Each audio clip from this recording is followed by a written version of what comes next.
Along with the opener in Minnesota, Week 3 of the News 8 Highlight Zone will also feature the conference opener for many Wisconsin teams. To talk more, here's former Aquinas head coach Dan Coughlin.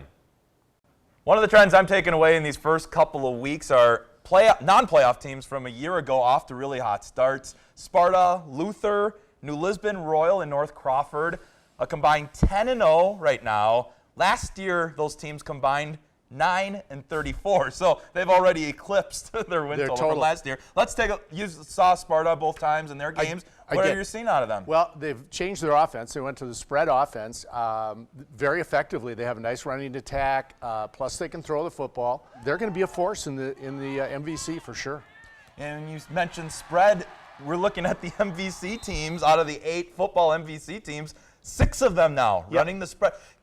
We say that terminology all the time, but take us into what really is a spread offense. It's a sort of a modern adaptation.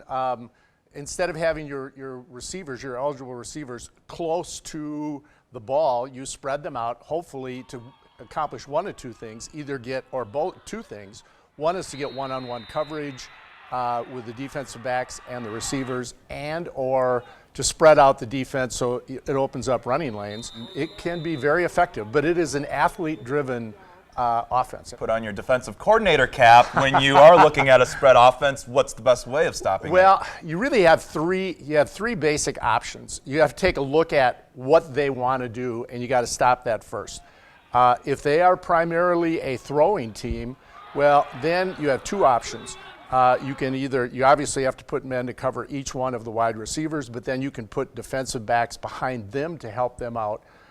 Or if you want to gamble, you still have to cover those wide receivers and then take your extra guys and blitz them. If they're spreading you out to run, well, then you're going to want to take your extra guys, move them down into what's called the box, kind of, where from the offensive tackles on in, and you want to stop the run with that.